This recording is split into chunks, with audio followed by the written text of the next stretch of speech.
Hey man, have you heard about that collaboration called Fluidstock? If you haven't, well let me tell you about it. On day one, there's Brian Seglaski from Brian's Upper Valley Artistry. Then Holly Fisher from The Morning Paw, Art with Holly. Then Kristen and Kayla from KK Create, get out of here! Then Nate Bright Art, yes! Then Anna Blunt Art, yeah! Followed by Sarah Mack, can you believe Sarah Mack's on the bill? Yeah! Followed by Kelly Marshall Art and Live, yes! Erica Hughes Art! Followed by Larry Finzer from Art by Buckle!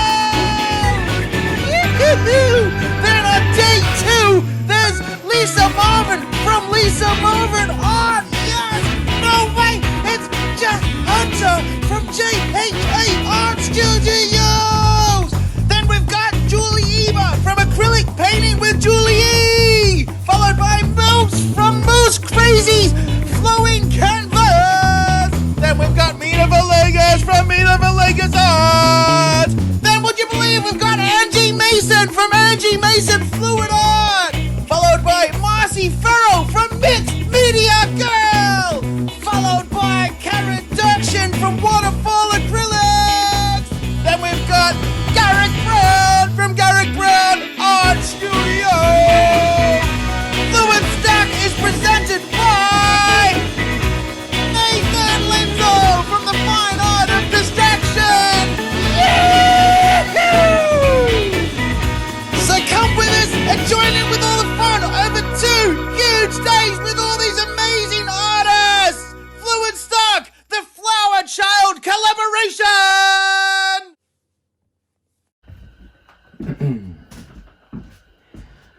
Hello everyone. So I am up at the family's lake house up in about 3 hours north of Toronto in Canada. The temperature has dropped out on me. It's been a beautiful couple of days, and then today it got rainy and it's down to like 50 some degrees. So if you hear a space heater behind me, it's because I'm in the little sleeping cabin up the hill in the woods, and it's not insulated. So I had to have a space heater in here. Hopefully things will dry faster with the heater going. But I'm working on a commission piece actually for a friend here in Canada who was on my Instagram page, and she saw one of my older paintings that I did that I called Blue Nebula. And it's a Dutch pour, kind of a circular base and then kind of blown out in all directions. And so I'm going to kind of try and recreate that. I'm using very similar colors, but not the exact same colors. So I'll walk you through those now. So I am using Liquitex Basics, Phthalocyanine Blue, and to that I've added a little bit of Artist Loft Black, the soft body, to make a really deep, almost like a Prussian blue, but or a dark blue jean color. That'll be my base coat color. And then I'm also using bright aqua green from Liquitex Basics. Looks like this when it's mixed up. And then I'm also using cerulean blue hue from Liquitex Basics. Looks like this. And then I'm also using DecoArt Metallics 24 karat gold. Nice and thin, does not leave a mound. I'll show you that in a moment. And then I'm using Liquitex Basics Titanium White. And I'll show you using the cerulean blue what the consistency looks like. This is a Dutch pour consistency. I have my paints mixed with Floetrol and water only, and I think you can see that, there we go, get it in the light.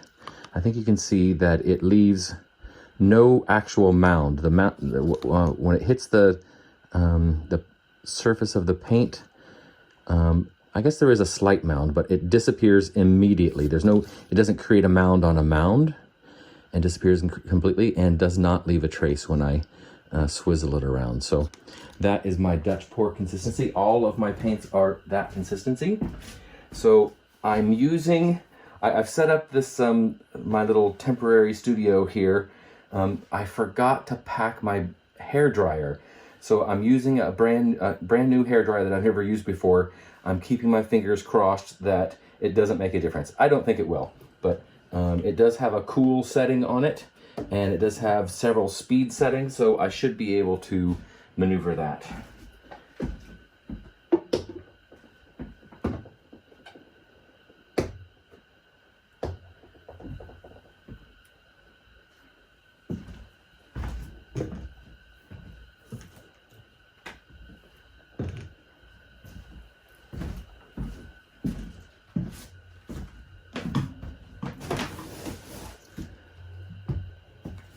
So let's get started with our base coat.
So when I'm layering my colors here, and I'm using a very dark background, the first color I like to put in is the one with the most contrast. So I'm going to, if that's the center, we're going to go right here, do a basic circle. So we'll start with the white because it's the one with the most contrast. So heavy contrast on the bottom usually leads to depth and maybe even a 3D effect. So I also like to put the gold or any metallic that I'm using on a lower layer so that it has something to rise through and make cells. And we'll go with the cerulean blue next. And I'm going to make that a little wavy around here, so we get some variation of that color around.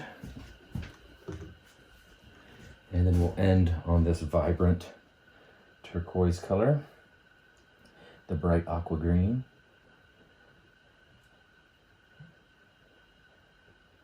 There we go. And then right in the center, we're going to put a little more of our base coat color.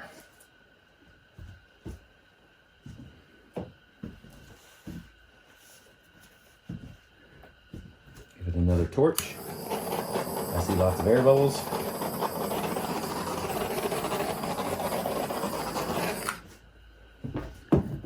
And I want this paint to move, so I'm going to put a little more around the outside. I'm not going to blow it over, but I am going to put some out here so it moves out. There we go.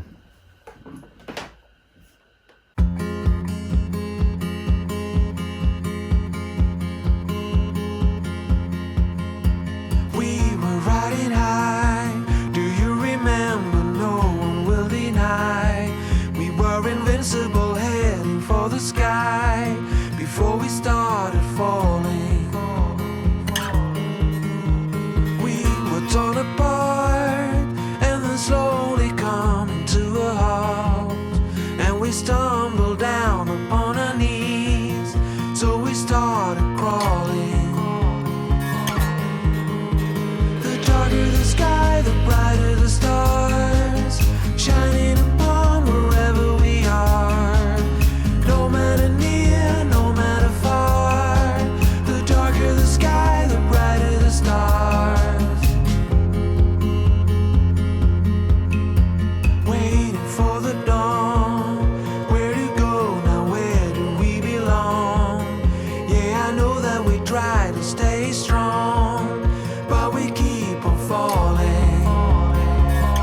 So here's the overhead view of my blue Nebula 2. Actually, I think this one turned out even better than the first one. I'll take you in for some details. We'll start with the center there. That gold is gorgeous with that bright aqua green, the white and the deep, deep blues of the cerulean and the phthalocyanine. Look at that section right there, so pretty. And that white gives it a bit of a glow from behind to give it that kind of galaxy look. So nice. I like that it goes over the edges in some areas, but not in others. It also does not look like a flower. That was very important to she and I. It looks more like something intergalactic. Ooh, that section there, that bright aqua green. Beautiful color. And that smokiness here, ooh, pretty. Love that.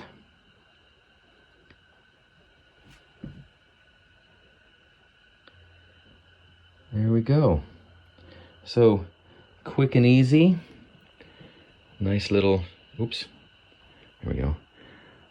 Nice little blue nebula. I hope you enjoyed it. Give me a thumbs up if you like this video and subscribe if you'd like to see more. And come back and see me sometime.